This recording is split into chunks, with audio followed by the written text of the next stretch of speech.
made it, and welcome. So I was struggling for a while. Well, not struggling. I was trying to work out what to call these little sessions of mine.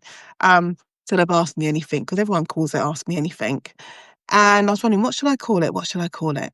And also, I'm trying to make them more regular. So on a Friday lunchtime, not on a Thursday, because on a Thursday, I'm usually recording episodes for my podcast. So, I need time. I need time in my day to do other things. So I decided Friday's good. Friday's a nice time. People are starting to wind down. You may be still at your desk working, or if you're watching us in the States, you might be waking up to me. But, Friday is starting to wind down. You can have a little half-hour break and join me for the lunchtime edit. So that's what I'm calling it. And yes, I know it's 2:00 in the afternoon, and lunchtime is what? Between 12 and 2. It's fine. It's a lunchtime edit. Welcome. How are you? This week, what's been happening this week? Well, it's been Frankfurt Book Fair this week. And I wrote a Substack article today, published today, and I have to go and look at it to remind myself of what I called it. So I wrote a Substack article called In the Flow, The Quiet, and Everything in Between. And in it, I spoke about book fairs and how also as writers, you try and write and you focus on writing. Like, you just want to get your words down, reach your word count target for the day, finish your chapter, or even just write your plan. So I always have a daily word count target. It's a minimum number of words for the book I'm working on. So the specific book I'm working on, my standalone, my minimum word count is 672 words. And my maximum, the proper target, is 1,372. And it sounds really, really specific, but it's for a reason. I have a deadline. My deadline's in March. And the way I now write my books, and I will go back to my point about the Frankfurt Book Fair and distraction and noises, but the way that I write my books, I used to do it very linear in the sense of it would go straight from chapter 1, and let's call it chapter 50. I'll go straight from chapter 1 straight to chapter 50. I'll go right from the beginning to the book, right to the end. Keep going, won't stop. That's how I used to write my books. And then I think it was with The Kill List, which was my third book, it was pure time constraints that when I was looking at my deadline and I was looking at where I was with that first draft, I thought, if I keep going like this, I won't meet my deadline. So what I did, where I was with my book, I was at the end of Act 2. So at the end of Act 2, I go back, and that's when I start doing the rewrite. Because now I'm doing the rewrite, even though I have a plan, I have a much clearer idea of how the book is actually going to finish, how this story is going to finish, what the characters are doing. So I go back and start my rewrite after I've finished the end of Act 2. So that's how I now write. And with this book, I said I've got my deadline for March.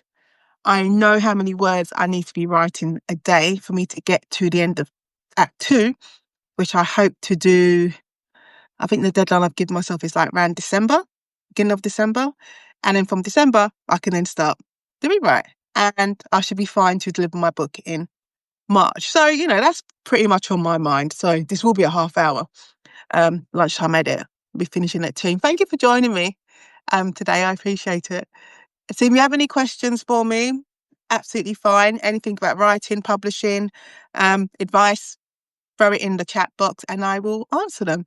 So, where was I? Yes, I wrote this article today for my Substack and I called it In the Flow, The Quiet and Everything in Between. Because when you're trying to write, some days, Shonda Rhimes calls it the hum. You're in the hum and everything is just flowing and you've kind of cut out what's going on around you. Even though I can't write in silence, I always have stuff on in the background. So I've got the radio on, I might have a YouTube video playing, I've got stuff on in the background. But when you're in the hum and you're in that zone, I'm not even aware of it. Songs finish, it doesn't matter. I'm not aware and I just keep writing. So the sweet spot of writing is that hum. But sometimes that hum gets interrupted with distraction around you. And distraction can come in the sense of this week, as I said, it's been the Frankfurt Book Fair. And with the Frankfurt Book Fair, this is how it works. Deals are being made. Agents are making deals with publishers, but also they take the opportunity to announce these deals.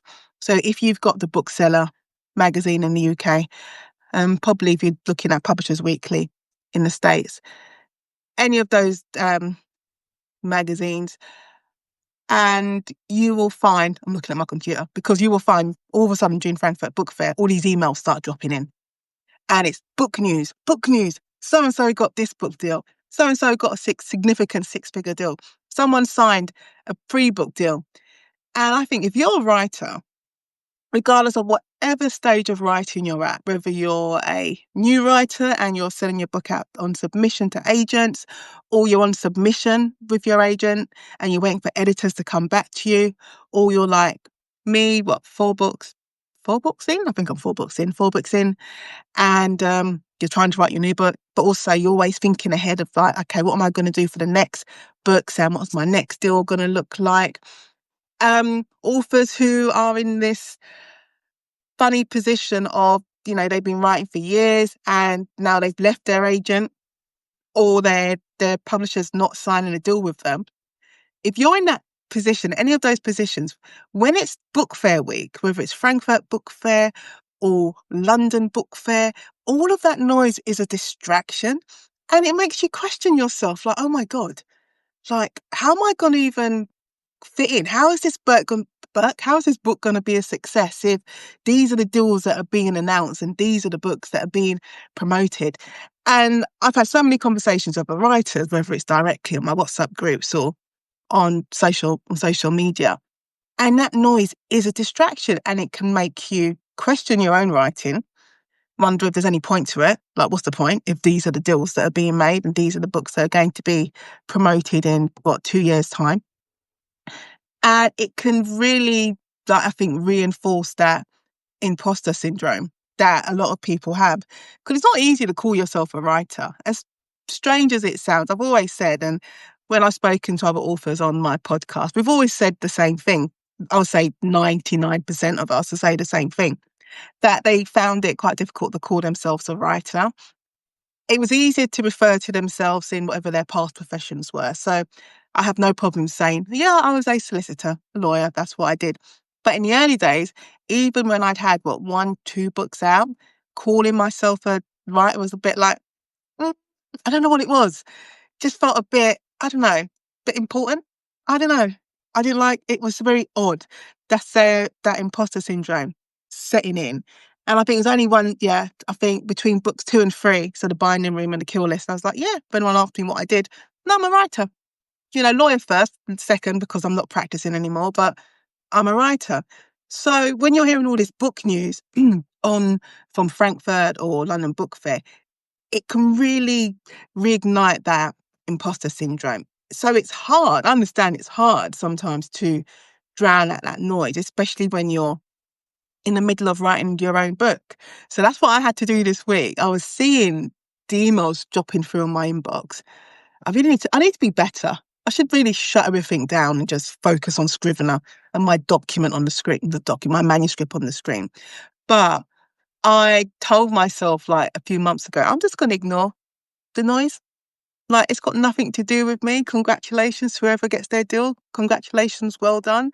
But it's nothing to do with me. Just because writer B has got a crazy, amazing deal, it doesn't mean that no one's not going to want to read my books when it's published. So a lot of what I was writing about today is, as well as settling into that hum of writing, that sweet spot, that lovely glow when your words just flow, it's enjoying those moments, but also knowing that it's okay to just block out the noise of all these crazy book deals being announced at Frankfurt Book Week. And I feel like I'm a little bit of a hypocrite because I was thinking earlier before I came on to do the live, and thank you to everyone who's joining me this afternoon. I appreciate it. Glad you could spend your lunch hour if you're in the UK and rest of Europe, or the morning with me for half an hour. But yeah, I was feeling like a bit of a hypocrite before I logged on. And I was thinking, oh yeah, But I remember my book deal was announced in London Book Fair. If I had my iPad around me, I would show you the article. London Book Fair, March 2019. I signed my book deal I think it was beginning of March, end of February. I think beginning of March, I signed my book deal. And they saved the announcement for London Book Fair. And then I had a nice splashy, I mean, it's fun. I ain't going to lie. It was fun. It was nice. I had this nice splashy profile inside the Bookseller magazine announcing my 2-book deal. But what I want to say as well, that you're hearing about these deals, but there's so many other smaller deals that are constantly being made all day long. So even though you can feel like it can reinforce the imposter syndrome and make you question everything while you're doing it, you have to remember that a lot of these publishers, they're saving up their deal announcements for these moments, for the London Book Fair and the Frankfurt Book Fair. So it does look like, oh my God, all these deals are being made in these 3 days. But a lot of the time, the publishers are saving up the announcements for 3 months before it's announced at the book fair. And you have to remember, there are so many other deals constantly being made. And it's sometimes, it's the smaller deals that aren't being shouted about, which is a shame, because I think sometimes they should, as well as focusing on the big deals. I understand it's news and you want to grab people's attention. A lot of it is clickbait. But remember, there are loads and loads of smaller deals constantly being made. So, yeah, I think the whole point of my article, one of the points of my article today is like, don't get distracted by the noise of book fair announcements, because I said they save it up to have these big splashy statements during book fair. But there are deals constantly being made. Oh, Sherry said, "Hi Nadine, I came on a bit late. What specifically are the type of deals are we referring to?" I'm just talking, so if you came on late, I was just talking about this week has been the Frankfurt Book Fair. And at the Frankfurt Book Fair, that's the opportunity where basically agents and publishers are making deals. Agents are selling books, publishers are buying books. And during this time, like in the UK, the Bookseller magazine, constantly you're getting email drops announcing these big, massive book deals. And I was just saying that if you're writing, you're trying to write, and you might be coming to the end of your own deal, or you're looking for a deal, and you're constantly seeing these big, splashy book deals being announced, it can make you feel a bit of a way as a writer. And I'm saying it can sometimes reinforce this imposter syndrome that, we try to escape from and run away from as writers. So that's basically what I was talking about this week with Frankfurt Book Fair. But then I did go on to say I did feel like a little bit of a hypocrite, because I know my own deal was announced. Oh, you're welcome. She says she got it. My own deal was announced during London Book Fair, and it is a rush. I ain't gonna lie, it's a rush. It's fantastic because all your hard work, you feel like it's been rewarded in that moment. But then the next deal wasn't announced at the book fair, and the deal I made back in the summer, no, that wasn't announced anywhere. That was just, we made it, and now I'm writing my next book. So as I said, if anyone's got any questions, got about 15 minutes left of me before I go back and write my own book today, which, to be fair, has not been going too badly. I went through, I'm going to look at my word count, because I use Scrivener, and I love Scrivener because then you can set project targets. So I hit, let me see, what did I do? No, I've lost it. 22,500 words, which I think is good going, especially as I've said earlier, on earlier lives and stuff, is that I've been finding it, writing this book, I found it hard going to get into it, because I don't normally write in the first person for a whole novel. My go-to is always third person. It just is. I'm comfortable having that omnipresent view of my book. So I found it hard going because I was writing in the first person, and I found it hard going because I was writing a standalone. And I didn't, even though I created these characters, I didn't know them. I didn't know who these people are. I didn't know.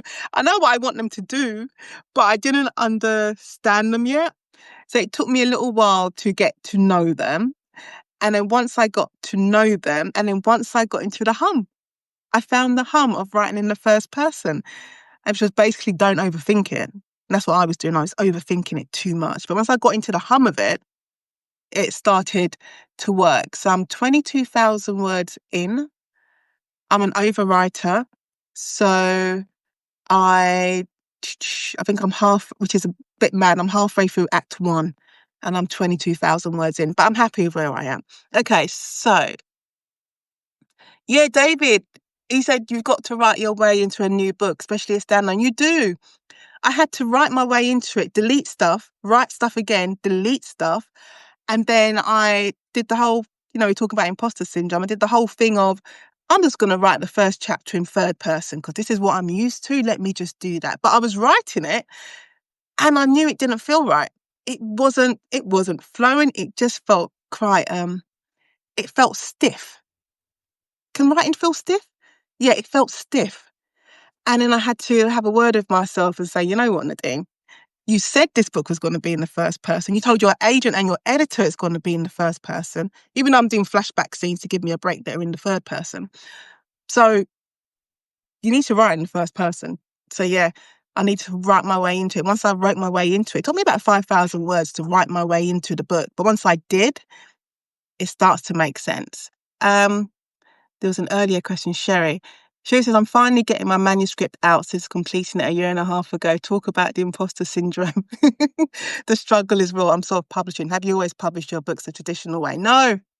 My first book that I wrote, actually, no, it's not the first book I wrote. The first book I wrote is somewhere. Who knows where it is? I think every writer's got a first book that will never see the light of day. I think it's like I call it your training wheels book. But the first book I wrote and was published, I self-published it. And that was a book it was called The Sisters. Well, not is called, what's called, it is called The Sisters, available on Amazon. I have to say it's on Amazon because it's on Amazon. So I wrote that book, The Sisters, I wrote it in 20, I struggle to remember. It was either 2013, no, it must have been 2013 I wrote it because I wrote it for NaNoWriMo. And it's not crime fiction, it's contemporary family drama, sort of thing. And I wrote it in NaNoWriMo 2013. Then I had these 50,000 words because I completed NaNoWriMo and I thought, oh, actually, this is a book. And it's actually, I think it could be quite good. So I completed NaNoWriMo, had my 50,000 words. And then I think I spent the next because I'm working full time in between this, I'm going practicing law. So I think it took me another 6 to 9 months to basically rewrite it because it was 50,000 words and they're not the best. I always call it a messy first draft for a reason. So it definitely was not the best. So I wrote these 50,000 words. They're messy, but there's a story there. I have my characters, I have my plot, have my setting, there's a story. So I took 6 to 9 months to basically work on it. So rewriting it, editing it myself. And then once I'd figured I can't do any more of this in terms of rewriting it, I went and found an editor. So I found an editor and then worked with my editor for however long that took, maybe like 2-3 months we worked on it for. And then once I got all my edits back, I then, you do the editing and then got a proofreader. Always knew I was going to self-publish because a friend of mine, who was also a lawyer at the time, and he left to become a full-time writer, left the country and he became a full-time writer. So he was self-publishing. So he was like my guide, like my self-publishing mentor, and we were kind of working together. And I wrote short stories for him for an anthology he did. So I knew what to do in terms of self-publishing. So did the editor, proofreader, found a cover artist. At the time, it was 99 Designs. I found my cover artist on, which I think has now been incorporated with Vistaprint. Found my cover artist and then found someone to format the book because obviously it was going to be printed because I was doing it via Amazon KDP. So I needed it to be formatted. And I know my skill set. And I think the best way to move through life without being stressed out is to know what you're good at and what you're not good at. And I have no intention of learning to format a book. I tried and I was like, no, I'm not doing this. I'm not doing this. I'm going to find someone who knows what they're doing. So I found this guy, I say guy, company, who did ebook formatting, and he still does actually. So found him, he formatted the book for me. So for the Kindle, because not just uploading a Word document, but for the Kindle version, the ebook version, and the paperback. And yeah, and I self-published it myself. I think it was January 2015. That's when I self-published my very first book, The Sisters. And I think it was a good experience, because I said I learned what I'm good at and what I'm not good at. And you kind of get an idea of how the publishing industry, of how it works, and also what it takes to succeed, I think. And then, so that was 2015. And then 2019, I got my traditional publishing deal. And I've been traditionally published ever since. But I do know a lot of authors who are hybrid.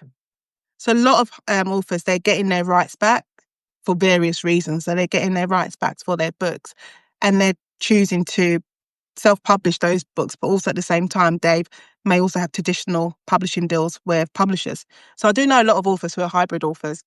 And as well as that, and I've spoken to authors on my podcast who are just solely, they've just decided, even after being traditionally published, they're just going to be self-published.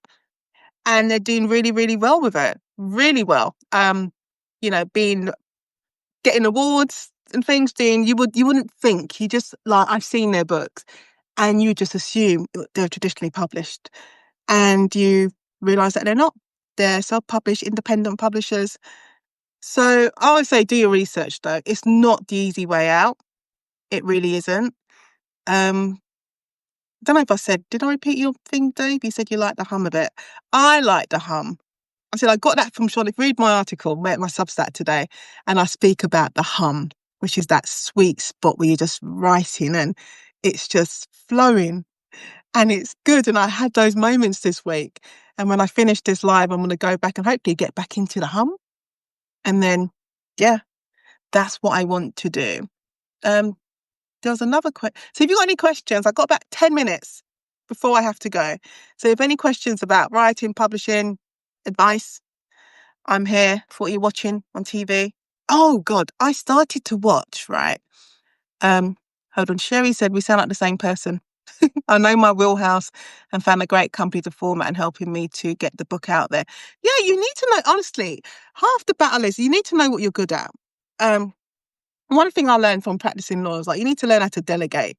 Like, you can't do everything. There was one point when I was practicing law, I couldn't be in court doing trials, but also, it sounds weird, but you got to understand, like, the English legal system. I couldn't be doing the case prep, because the case prep to their traditional solicitor's job is, you getting all the papers, you talking to witnesses, taking statements, doing all of that. And whereas then traditionally you then pass the case off to the barrister to go and do the advocacy in court. But because I have high rights of audience, I was doing the court bit. And I couldn't do everything. I couldn't do all that level of case prep and then do the trial. So, flipping that over to being an author, you need to know what you're good at. There are some authors who are they're really good. And regardless of whether or not you're traditionally published or self-published, but they're really, really good at the PR stuff and promoting themselves and, doing I do these videos, but I just like chatting. So I'm comfortable doing this, but I'm not comfortable doing like the TikTok. You know what I mean? The TikTok videos and the dancing. I'm just saying the dances. That's not me. This is me. This is my wheelhouse. So you need to know what you're good at and what you're not good at, what you can delegate. There's another question, which is, my question may have been missed. What's your writing schedule, daily or weekly? Right. When I was working full time, my writing schedule was whenever I could find time. But being a trial lawyer, it was hard because it's not 9 to 5. especially if I was actually doing a trial, like I'll be prepping, when I come home from court, I'm still working on the case on the weekend. So I would always call it, I was stealing pockets of time. So writing during lunch hour. I wasn't the sort of writer to be getting up at 4 a.m. to write. That is not me. I'm not going to pretend I was. That was not me. So I was stealing pockets of time to write. And then I became self-employed, and it was easier because I was more in control of my time.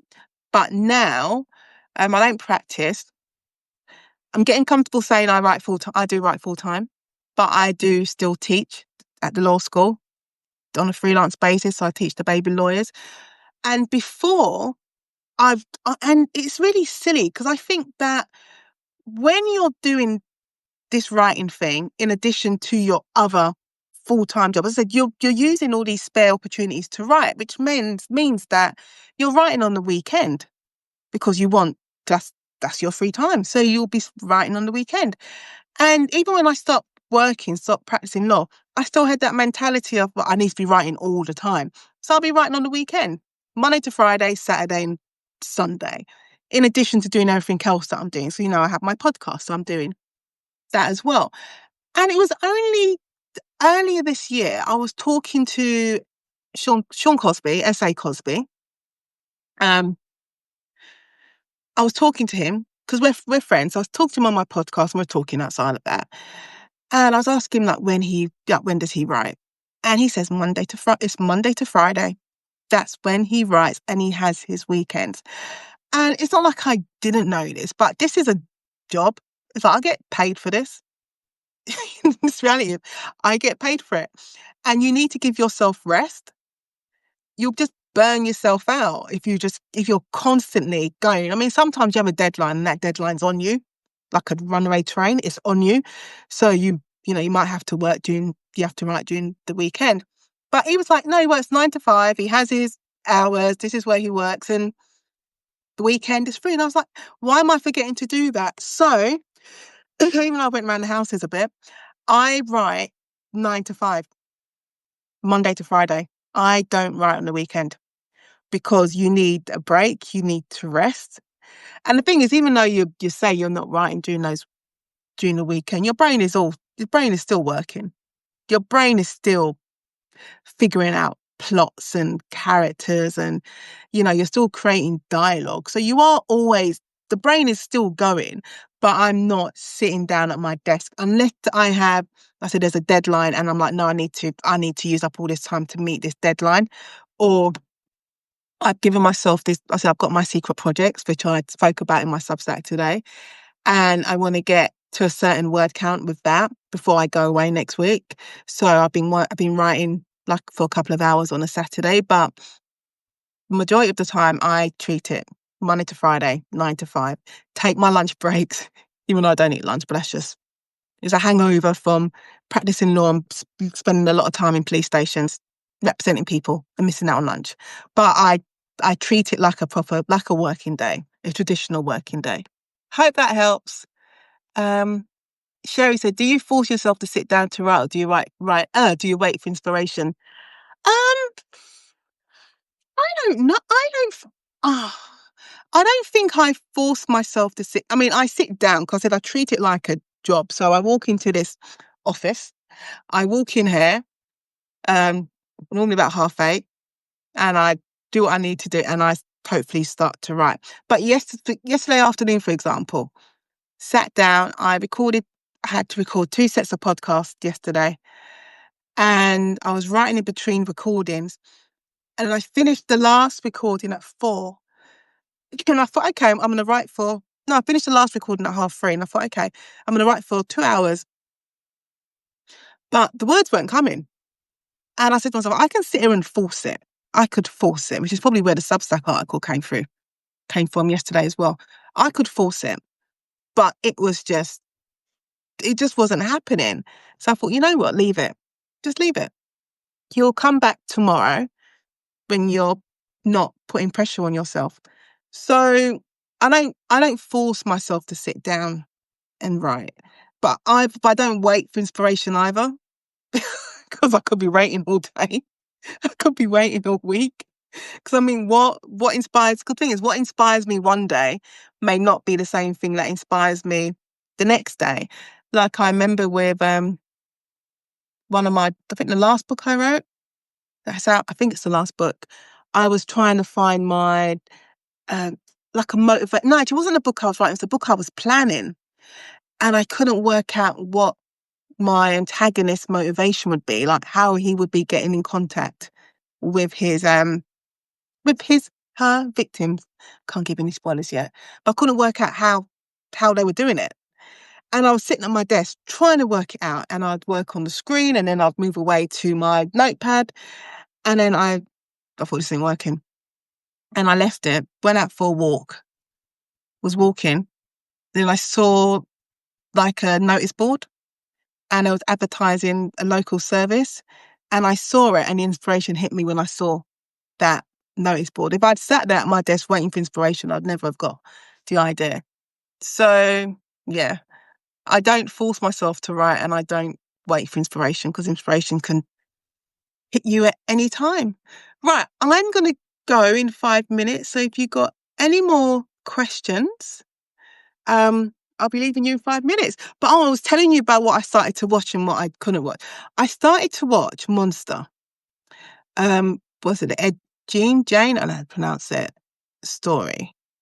And I only managed one episode. And it's not because, and it's on Netflix, the Ryan Murphy thing. If anyone's watched it, you can tell me what you think.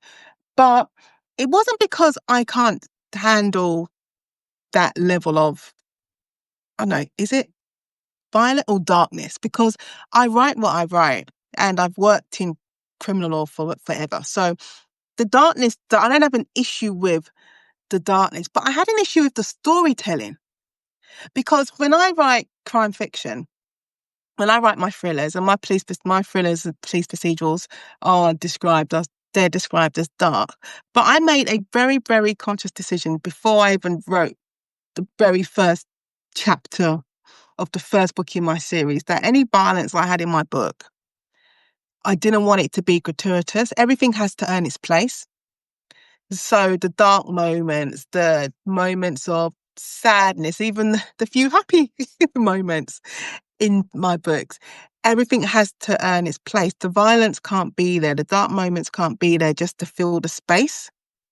It can't be filler. So I made a point that everything has to be earned. Like the character story has to be earned.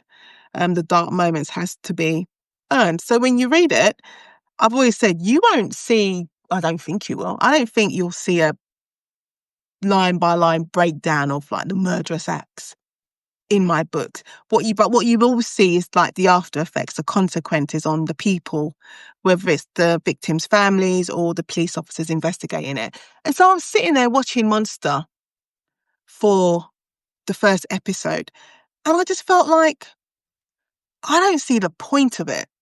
It just seems very gratuitous, just pointless. Sensationalism? I don't know. So that's why I didn't watch it. I didn't finish. And I turned on Andor season 2 instead, which I have been enjoying. Oh, and I also enjoyed The Hack. So those are my recommendations for you. The Hack and Andor. Okay, I think that's me done for my Friday lunchtime edit. Will I be back next Friday? I'm going to try and be back next Friday. I'm going away. So I will try and do a Friday lunchtime edit, because I do enjoy these, and I hope you enjoy it too. And it's nice to answer questions and catch up. If you haven't, hold on, Sherry says, thank you. I rarely jump on these lives, and glad. Jump on a live more often. It's just me chatting for half an hour, but it's nice to be involved and answer questions. And you said, love your accent. Thank you. You love The Hack. Glad you love the accent. Glad you love The Hack. Have a wonderful Friday, everyone. Have a wonderful weekend. And if you ever have any questions you want to ask me about writing, publishing, you can, on my YouTube channel, listen to me on my YouTube channel. I often answer questions and release the answers as shorts. So send them my way. All right, I'm going back to work. I'm going to get in the hum. Bye.